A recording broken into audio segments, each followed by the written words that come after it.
In winter country, the energy goes inside. So you have a chance to be more in contact with your inner world. In the south, we are all out, outgoing, screaming, yelling, fighting, all the time. Chaos, traffic. All this bicycle, it turns my, I get dizzy with all this bicycle. So many bicycles. We don't see bicycle in the south.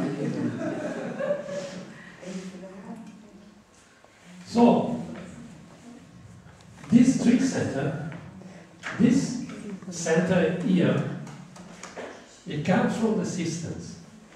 We all have the same. This center, the heart, is different for each of us, and it comes from the mother. This center comes from the society. Now, nowadays, we have such an incredible confusion in the spiritual level. Everybody knows everything. You go to Facebook, to YouTube, you listen to discourses of any gurus, and he knows astral body, chakras, extraterrestrial, ET, other planets, oh, so many things. It's all bullshit. You know bullshit what it is? It's all bullshit. What we have to do, what is a spiritual path? A spiritual path is start to understand that I am not this center. That's all. I am not the mind. Whatever my mind thinks is not me. It's hard to believe, but that's how it is. Whatever your mind, your thoughts, thinks something all the time. The thoughts comes here, turns around, and goes away. You notice that? It's born, it's like a wave. Borns, turns, and goes. And another thought comes, born, and goes. It's a continuous flow. One thought after the other one. This thought is one of the quality of the mind, of the brain. But it's not the only one. The brain has huge amount of quality or possibility. But we only know this one, the production of thoughts. Now, this production of thoughts, they don't belong to us at all. Belong to the outside. So the first step that a meditator, or as I call him, spiritual warrior, I prefer to call myself a spiritual warrior, or this path, the path of the spiritual warrior. Because you need intense energy to stay out there. They are all mad. And you walk in the middle of a mass of people which are crazy. They don't know what to do. They don't know who they are. They are not in contact with their heart. So a spiritual path is to understand that I am not the mind. The mind is something that belongs to the outside. It belongs, it gives us, the society gives the mind. It belongs to the outside, not to us. So, OSHO created a series of therapy. When we arrived at that time, OSHO,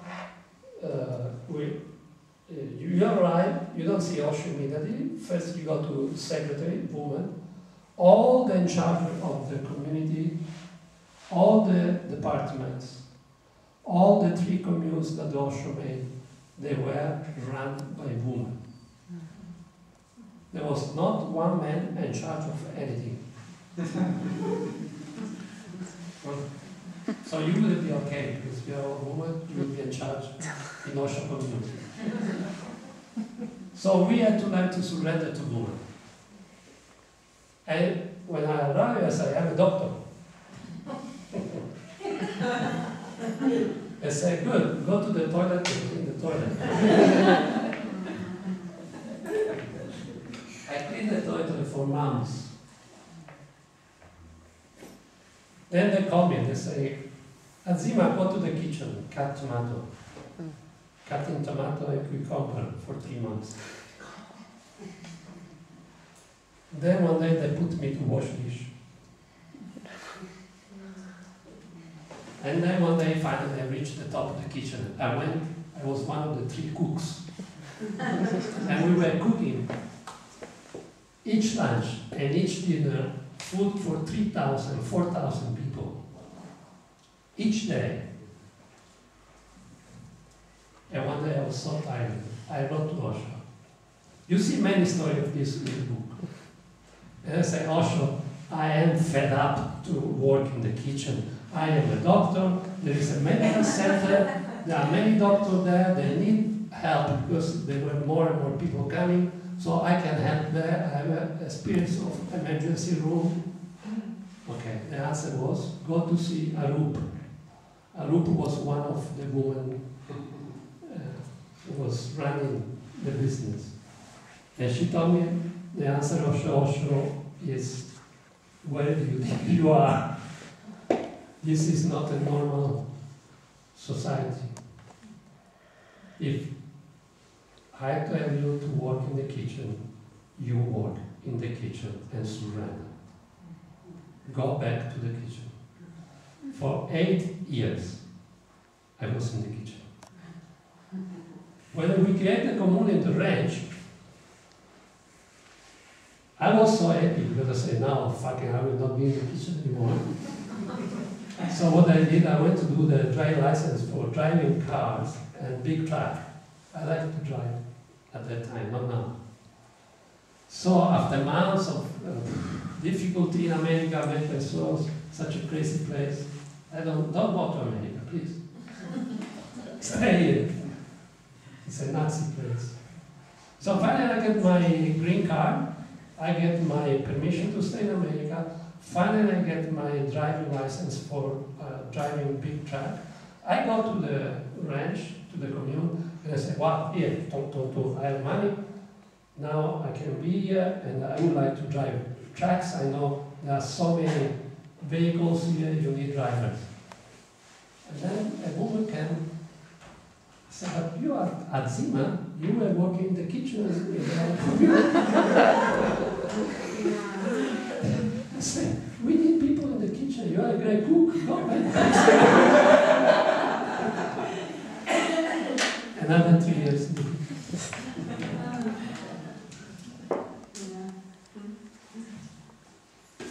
With the master alive, everything was so unpredictable. Every day, every morning. So after 8 years of kitchen, when we create the third commune, he sent me a message, you are in charge of the medical center. You became the doctor in charge of the whole commune. And then he started to talk about Dr. Andima, and then he started to make jokes about Dr. Andima. He started to make fun about Dr. Andima because I was too serious. I didn't move the neck. He told me, you don't move the neck when you dance with me. He used to come like this, very slow. I used to open the door for him because I was very lucky that at the end he called me. He told me to be a doctor, and he took me his house. So I used to open the door for him, and there was a long corridor, like from here to the door. Okay? How much is it? 6 meters? 7 meters? So I used to open the door, and he was coming from the other door. The time he spent to come from there to here was material. I was without mind, looked at him with the hand on it, and there was no time. He was so slow. He was walking completely aware of every movement of his body, each inch of his body. And he was breathing, and you can feel his energy coming towards me. And I was like, and then he passed me by like this. And when he passed, I had to close the door and go and sit. And then, when he wasn't at home, there were thousands of people, he started to dance with people. And he would go like this, dancing with people with very strong music. And everybody, huh? Great. When he turned to me, I felt I was totally gone. But one day in public, he said, Azima is so stiff. He doesn't move the neck when he dances with me. I did laugh because she was there also. I tell you one thing, to be with the master, a real master, enlightenment master like OSHO, it's a hell. When I was in the house with him, I realized that was much better when I was living in the community with all the other friends, because their whole house was like not part of this planet. His energy was so intense, so strong. You had to walk slow like him because there was so much energy in this house. And a real master doesn't do anything. It took me years to understand that. A real master doesn't do anything. He is just pure presence. He used to say, you see me, but I'm not here. This is an empty chair. I'm not here. He was not the body. The body was there, but he was somewhere else. The moment he became enlightenment in the 21st of March in 1953, in that moment, he was not identified with the body anymore. And you know what happens when you are not identified with the body, and you are not identified with the mind? And then there is a further step, but this is complicated. I tell you, but forget it. When you are not identified with your heart, and you tell you another thing, you have to forget. When you are not identified with the being center, forget this. When you are not identified with the mind, this is the only thing we can do, and the heart. Okay? 99% of people, they leave the body, they die. You are not identified anymore. So 99% of people become enlightenment, they die. There is no point anymore to stay in the body. It's such a heavy burden. Light is so beautiful. Love. Conscious, pure consciousness. 1% that manage to stay in the body,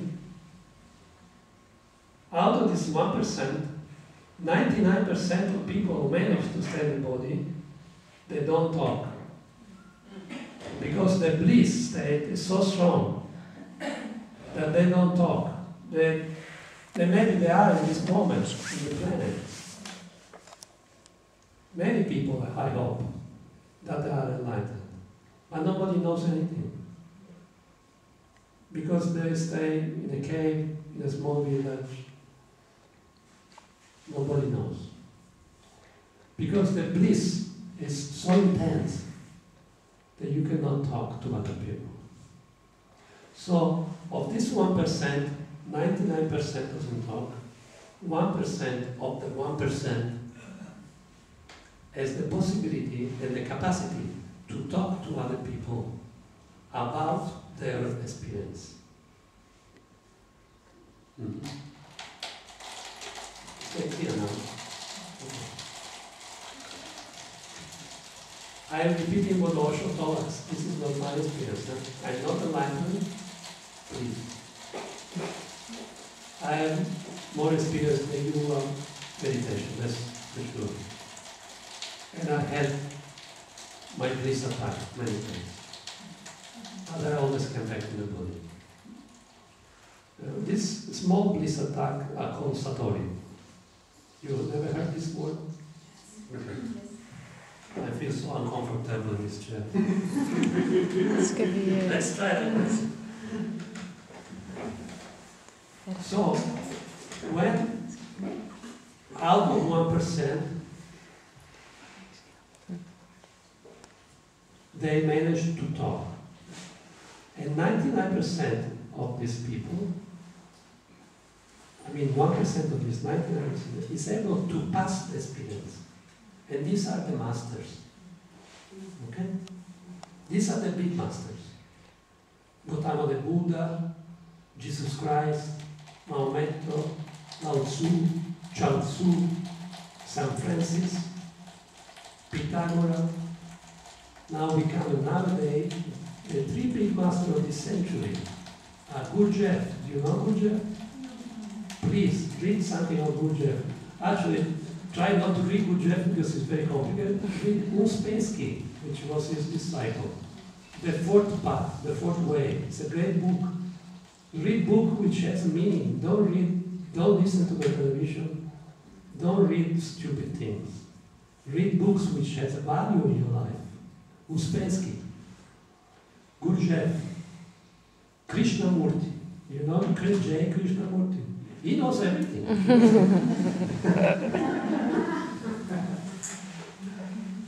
He's the only one who knows everything. J. Krishnamurti. He was alive when Osho was alive. Indian enlightenment master. Beautiful man. I was with him 2 times. I was with J. Krishnamurti in Switzerland in the 80s and in India in Bombay. So these people are the masters, means are able to make the effort to pass this experience of blissfulness to people which are not there. And it's very difficult because now I'm talking to people since Osho left the body, it means 25 years I give conference on him, and I always wonder, did these people can understand, they can feel. Are you feeling something? Don't look at the words, please. Don't listen to the words I'm saying. Look how I'm sitting.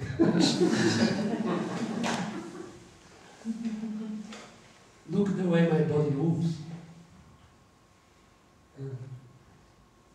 Feel inside what's happening. Inside you. Feel what is happening inside you when I'm talking. Because it's an experience. It's not just the word. Yes, these things are interesting.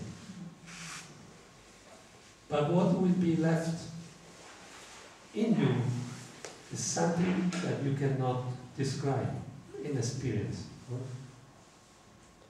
And with the master, it's so strong. When I met Osho, it was 1978. Let's go back to the old time. I need to read. I was already doctor, I was fed up. I was coming from this 68. And in 1977, the whole movement in Italy, in Germany, in America, all over, was completely destroyed by the police. So I was very depressed. I wanted to kill myself. I didn't see any meaning of living in a life where there is no love, where there is no joy. Many of my friends, they died of heroin. And you know who was selling the heroin? The police. Many other friends, they were in jail. I was in jail for one night. And I was very depressed. I said, there is no way we can change this world with a better way of living. And I was so depressed that I told my girlfriend at that time, she studied medicine with me, I said, let's go to fuck up everything, and we just go out of Italy, out of Europe. Let's go somewhere far away, where nobody knows us. And we live in nature, wild, in a small island. I say, okay. Where we go? To South America or to the east? East or west? I say, I don't want to decide anymore in my life. Every decision has been taken, it's a disaster. So what we do? I tell you what we did. I show you what we did.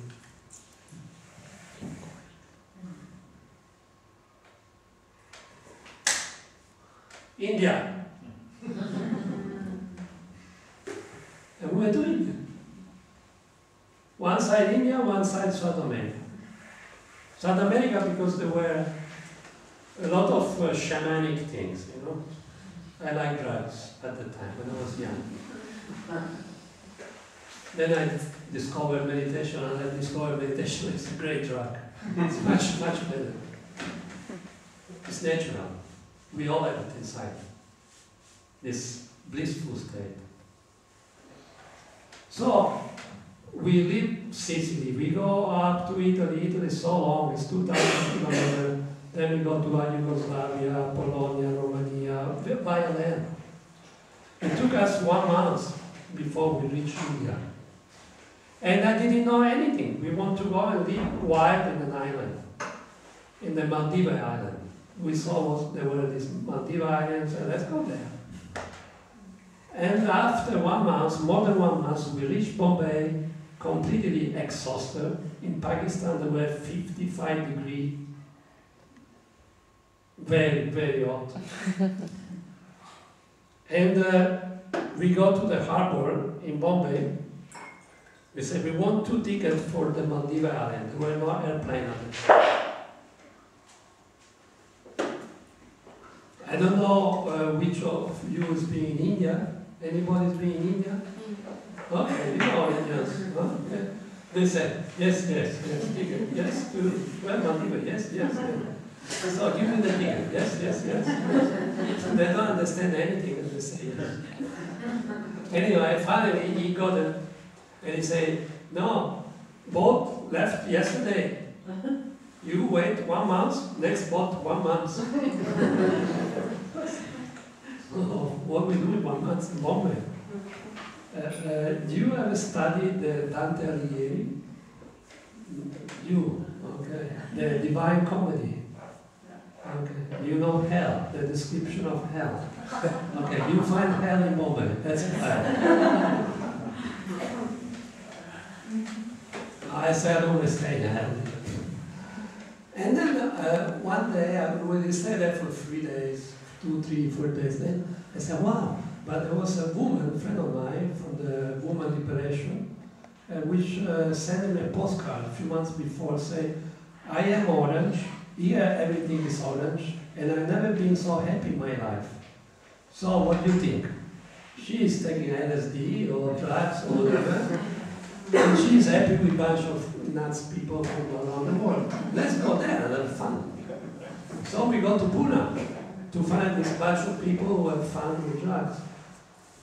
It was not a bunch of people. We arrived, there were thousands of people from all over the world with a long orange robe, long beard, long hair, beautiful woman.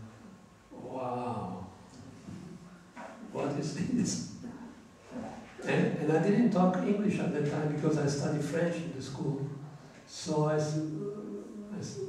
say in French, Italian, je veux parler avec Renaud, je veux parler.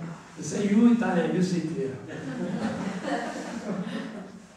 Italian are not so well respected in the world, in outside, in general. And they are right, because Italian are a little bit untrustful people. Especially in the government. Untrustful. So they sit me outside the gate. There was this big door, wooden door, big from here to there, open, and everybody was hugging each other, crying. singing, happy, woman with woman, hugging, man with man, man with woman, man with kids. I said, what is this? They are also happy. Why they are so happy? There's no reason to be so happy for nothing. And I was waiting, because the guy didn't allow me to come in. He said, you have to stay outside. He was German. So I stayed outside. I was waiting. I said, what to do? My friend was there, we were outside. And then all of a sudden, I told Mani the other day, I see from far away an old lady. She must be around 70, with white hair, with the orange robe, running towards the main gate. I said, wow, even old people are happy. Look, she looks like a young girl. Beautiful. She was laughing and running. She was so happy. I said, wow, I was so mind blown. The mind stopped. So, what's this place? When she's running, this old lady, she ran to the main gate. She hugged me. And she said, finally, you are here. We were waiting for you for a long time. What do? You cry, no? I cry. I never stopped crying. And I never went back to my family. I never went back to Italy. I find my family, my friends, the master. The master is your family. The master is the center. The day after they took me, they put me in a woman group. I had nothing with me. I was black, all black from Pakistan. They put me some orange woman robe. I went to discourse. And I saw Osho. I didn't know anything. I know Lenin, Trotsky, revolution, fighting, drugs. I didn't know anything of spirituality. I don't know what was meditation or enlightenment master. I know nothing. And I see this man from far away. There were 3,000 people, so I was sitting on the back. From far away, this man entered, and it's like a volcano exploded inside me. A huge light, white light, around him, but like for 200 meters of light. Amazing, very strong. And it came to me like this, and I started crying, and I felt, finally. It's like for life I was looking for him. And that's when you meet the master, you feel something that you were looking for a long time. Maybe you remember when you were a kid in this life. Mani was saying the other day, when I listened to Osho the first time, I thought, but these things I feel since I'm a child. That's the feeling we all have with it.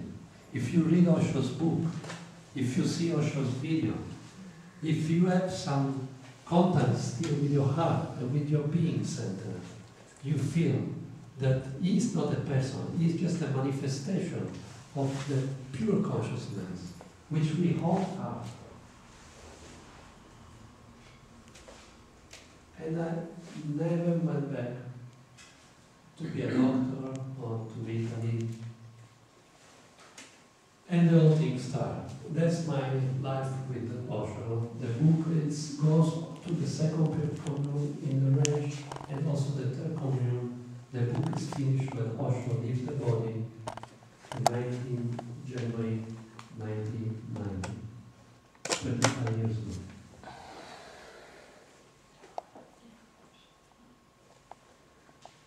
You will find many stories.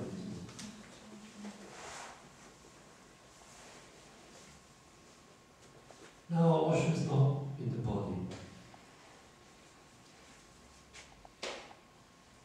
His message, which is the message of Buddha, which is the message of Jesus, is the message of all enlightened beings, which they manage to reach this high level of consciousness.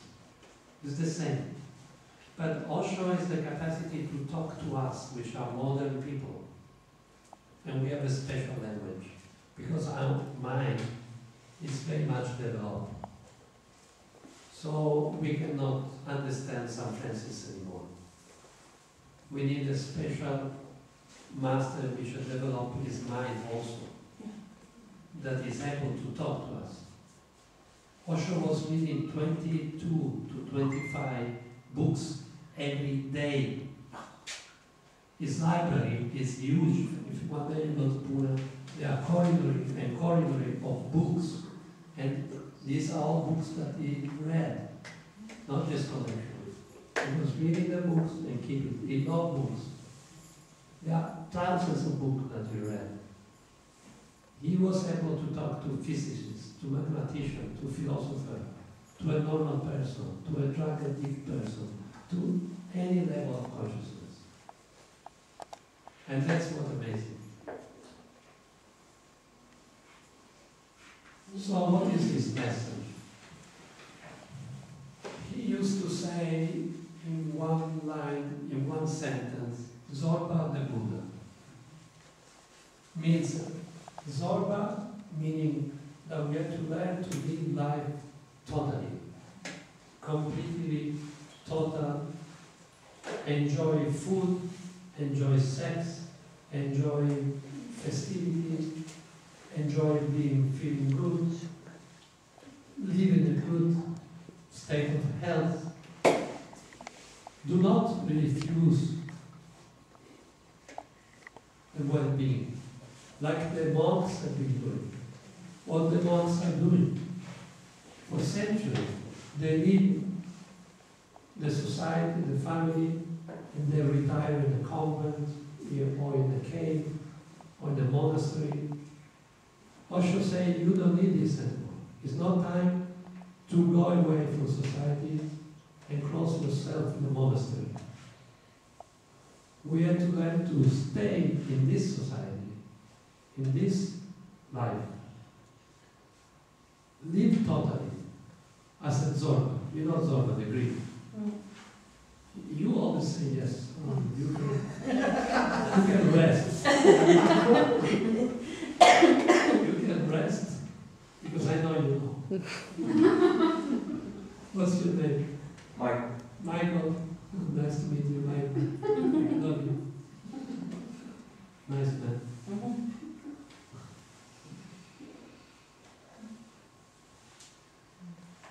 What I was saying, Michael.